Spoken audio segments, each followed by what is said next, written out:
Hey friends, as you can see here, I have my windshield tinted, and if you're watching this video, you've probably tried to tint your windshield in the past, or a windshield, maybe you're a window tinter, and you can't seem to get a good job done. So in this video, we're gonna walk you through a couple steps to get a high quality install. Now, a wise man once said, you should learn from others' mistakes.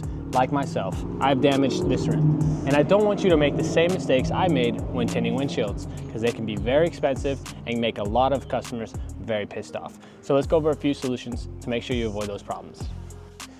All right guys, so let's talk about client expectations. Now, before we even get into the install, there's a couple things that a seasoned window tinter will know. First step is that customers don't know what window tint is supposed to look like, the contamination, the creases, or whatever, right? They don't know the details and intricacies of window tint. So what we've created is a free tool on our website at rpwindowfilms.com. And basically what it is, it's a quick 5-minute video, which, kind of quick, but what this video will do will save you countless hours of explaining, of having to show customers what you can and cannot do. And this is a great tool to use in your shop. You can just put it on an iPad, and essentially it's a full training and video explaining to them how window tint works, the window tint they're getting, and if you are interested, you could even choose, for example, our 3D simulator option. So let's say you are a customer with us, you buy our film. We have 2 free tools, custom visual tinter, showing them the shades that they're gonna be getting, because that could be another problem as well. And also showing them the contamination. So try to fast forward in this video. Okay, so for example, showing them little details like this. This right here is showing how window film will cure over time. Now, so many customers will be blowing up your phones after installs, asking about how will the bubbles go away? There's bubbles everywhere.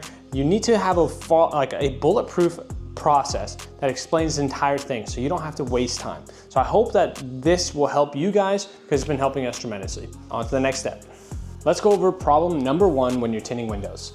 This is a very common problem with a lot of window films and a lot of beginners. This is the problem of shrinking window film. All right guys, so a couple things that I do that make shrinking the film much easier is actually in the prep process. So the very first step when shrinking a windshield is actually cleaning it properly. You don't want any contamination on the glass that could possibly affect when you're shrinking. So scrubby pad the windshield and clean it off as much as you can. The next step is basically applying a thick layer of soap. And when I mean thick, okay? As thick as you can possibly get, as far as your imagination wants to take you there. I want this soap to be so thick that when you wipe it off, it's going to look almost like a cloud, or when you wipe it down, it's gonna look like a cloud is on the actual windshield. That's how thick and how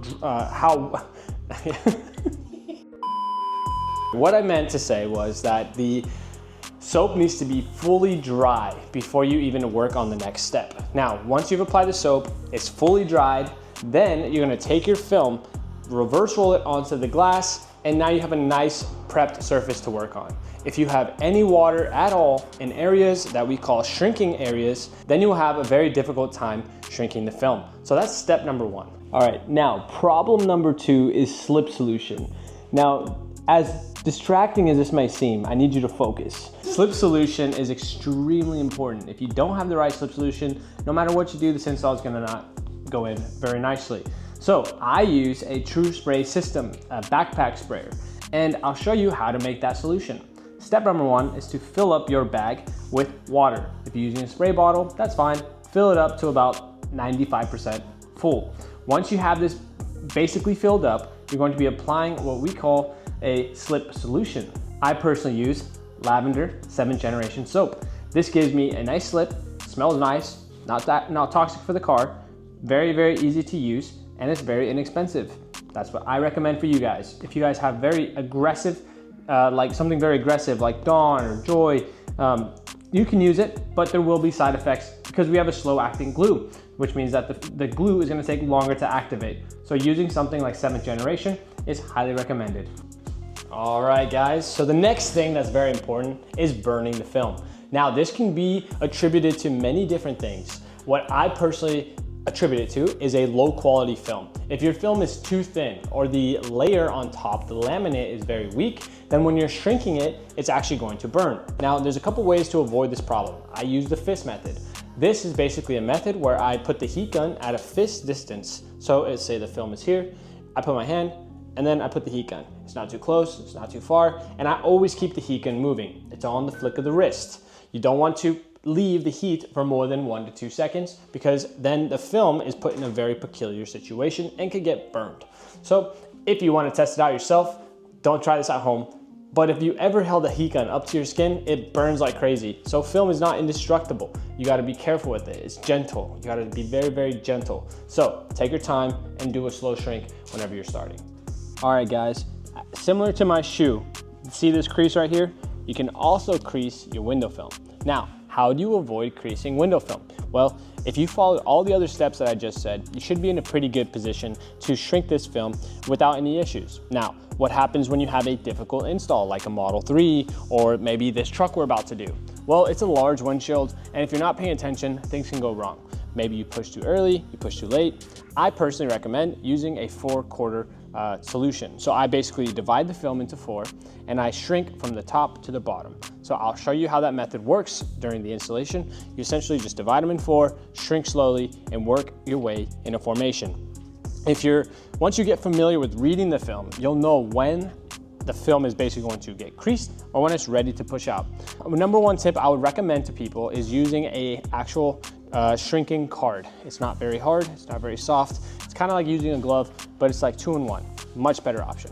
Okay, so that's my tip for that one. Okay guys, now one very useful tip. Once you, either before you have the film laid down like this or after, you're gonna grab a little bit of a let's wet this a little bit more. All right guys, you're gonna basically put a line down the middle, making sure there's no dripping. Okay, so the only wet area is just that section right there. All right, so let's do this side first. So here we have water here and here. You wanna keep it contained in this middle area. And then you wanna work your way downwards. Here, you wanna work your way upwards. Okay, now let's do the other side. All right guys, so same thing on this side.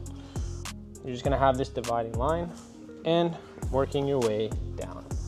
Now, you also wanna make sure not to get caught, like don't use it, shrink this entire area at first and then work your way this way. You wanna go in a like zigzag formation. This way, and then this way. Same thing here, this way, and back. Okay, so now let's shrink. All right, so fist distance, like I mentioned.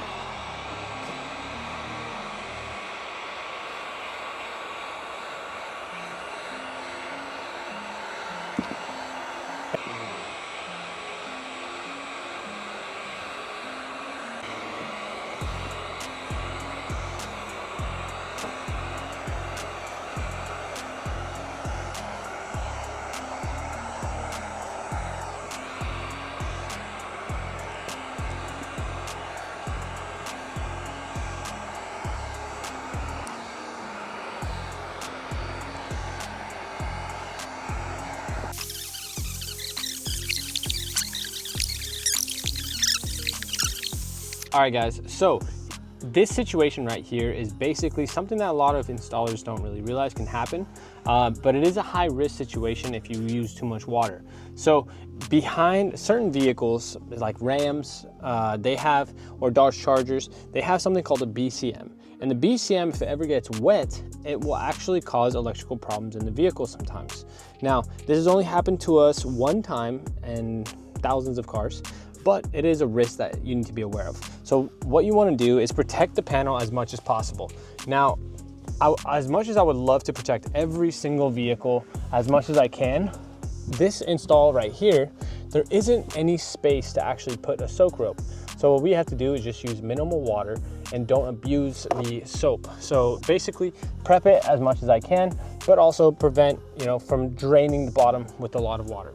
And when pushing out, push out sideways for as far as you can go, and then push out at the bottom. Now, Chevys are a little bit safer.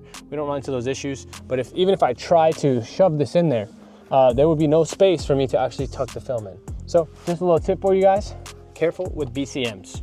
Now, when prepping, make sure you prep everything. So I personally like to do a little bit of overkill, and I'll add towels basically everywhere, just in case water starts to, get everywhere. So a little bit of extra coverage never hurt anyone. All right guys, let's do the install. All right guys, so how do we prevent contamination?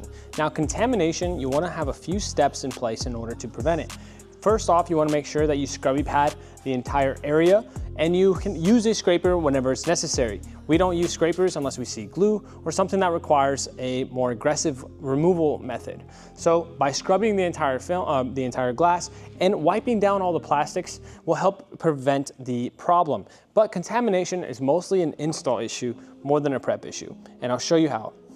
All right guys, another helpful tip is to mask off with tape any of the plastics. Now this is to help prevent basically the dirt that's on here to get onto the film. So by applying a little bit of plastic, or sorry, a little bit of tape, it can actually go a pretty long way for contamination. Just a helpful tip for you guys that you guys can start using.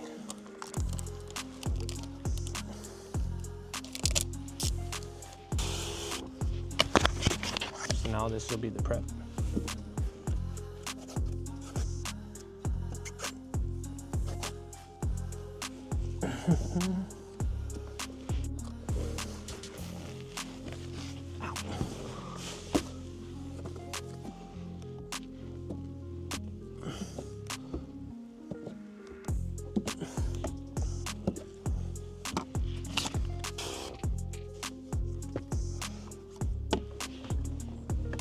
Clean the outside.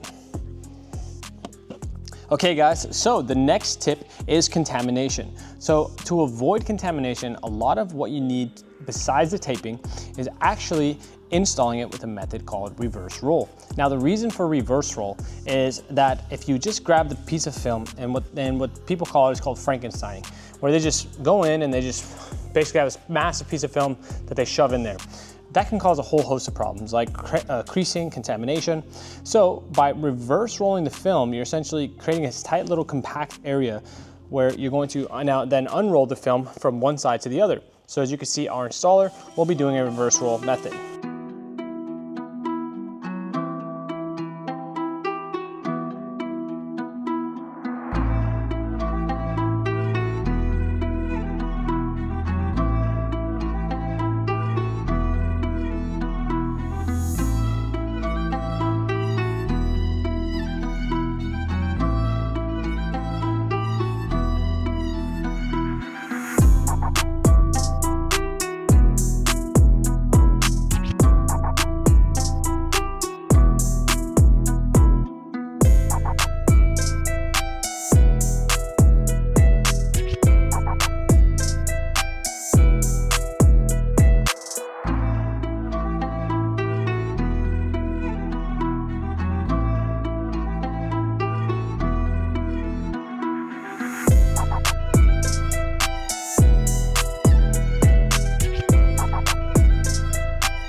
All right guys, so this job is now complete. So our installer has taken it out. We've done the 70% clear ceramic RP films product on the front. Now it looks beautiful, you can see the customer, but before we let the customer take the car, and this is where a lot of tinters make mistakes, let's chat about what we do after our installation process. All right guys, now here's the thing with windshields. You just did all this work, but now everything can go absolutely wrong if you don't know this next step. So as soon as you take the car outside, you run into a few different scenarios. Scenario one, everything dries properly, you're good to go, customer leaves, no issues at all. Scenario two, we park it outside, the film will begin to peel because I don't know the exact term for it, but essentially when it's very hot, the car goes outside, the film doesn't want to stick on properly, so that'll cause another problem where it's peeling, but as long as you have it here, you can do touch-ups. If the customer leaves, they turn on the defroster, it's not fully dried yet, then you're gonna actually have peeling. Once it peels and air gets stuck underneath it, then it'll leave a line. So when you have those lines, you have to redo the actual installation. So we just spent an entire 35-40 minutes doing an install, from cutting to cleaning to installing. It's a whole mess. So you don't want to have to redo it just because you didn't wait, right? So number one thing that I would say is, one, start with the windshield in your shop. Do the windshield, do the back windshield first, then move on to the sides. This gives the film time to cure and to heal before you pull the car out. Let's say you don't do the sides, or you do the sides first and then you do the back windshield and the front windshield last. Then pull the car outside and let it sit for at least 30 minutes.